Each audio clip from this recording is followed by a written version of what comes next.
Welcome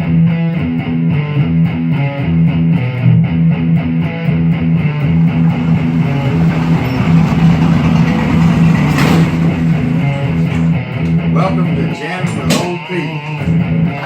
Let's go inside and get started. Scene. I can't do that with a straight face. Welcome to Jammin with Old Pete. This is lesson 2 of music theory, chords. Last week, actually 5 minutes ago, wasn't last week, but you don't know that in TV land. Last lesson we covered scales and how to construct scales. Good information to have. You need to understand the basics of it. Go back and watch it. If you haven't, it'll help, but you don't really need it. It's not going to be, it's not anything you're going to use to apply. You're not going to be writing scales out by half step, whole step, and all that. Chords. In order to build chords, it really helps to understand scales. So what is a chord? Well, a chord is when you combine 2 or more notes together and to make a sound. Oh. So let's talk about some of the basics of chords.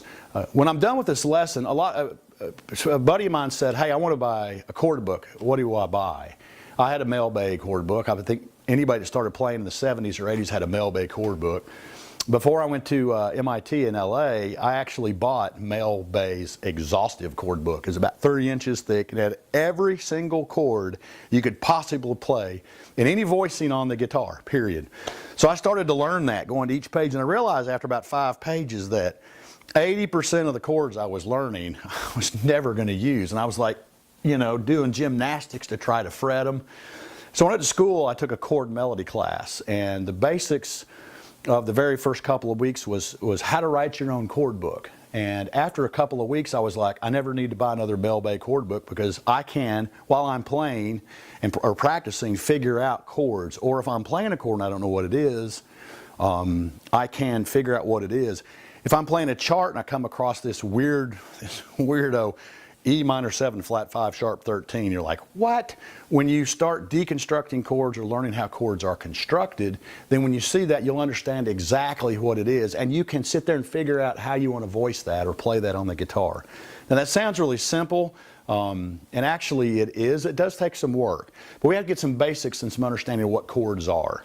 So if you remember back when we did scales, we numbered the scale 1. Let me get a better Sharpie. Wait a minute. Okay.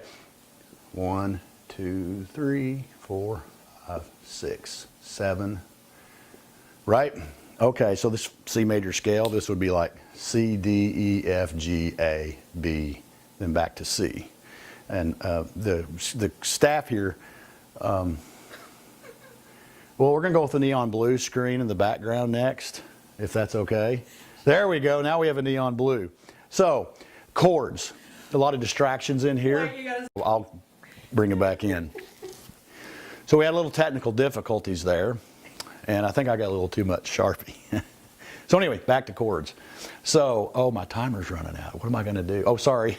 There's too many distractions in here. Okay, back to chords. So, there's really, I'm going to break this to you as easily or as nicely as I can. There's really only 3 kinds of chords. What? There's 3 kinds of chords. That's it. In Western music, there's 3 kinds of chords. No more, no less. There's major. Okay, I'm not going to write this. Well, let me try again. It's not any better this way. Major, minor. That's much better. And dominant. We'll bring the stunt double in a minute. Okay. Yeah, we'll have a stunt double come in for this. I am not a whiteboard person. I'm good at stiffening, but that's good. Anyway, major, minor, and dominant. That's it. Honestly, that's all the 3 kinds of chords. And 90%, I will say, 85, 82.7 of the chords you're going to run into are major and minor. What is major? Major is happy. Minor is sad or evil. Okay, or major is hokey. So, what makes a chord? Well, we have, y'all remember 1 good old 1, which is, right, tonic. Now, I'm sure you remembered that, or root. So we're going to say the root. A major scale is 3 notes. 1 and 5 are the basis. Well, you know, I should probably, according to my staff, use a different color. And a side note here, you know how it is that I have a staff? I guess I can't say that word. Sorry. You know how that I have a staff? 1 and 5 are the foundations for all 3 chords. 1 and 5. 5 is neuter. Neuter. Take your mind out of the gutter. Neutral. Rock and roll like AC/DC and AC/DC, you know, Black Sabbath play, when they voice the chords on the guitar, they play 1 and 5 and they leave 3 out because those are called power chords because they're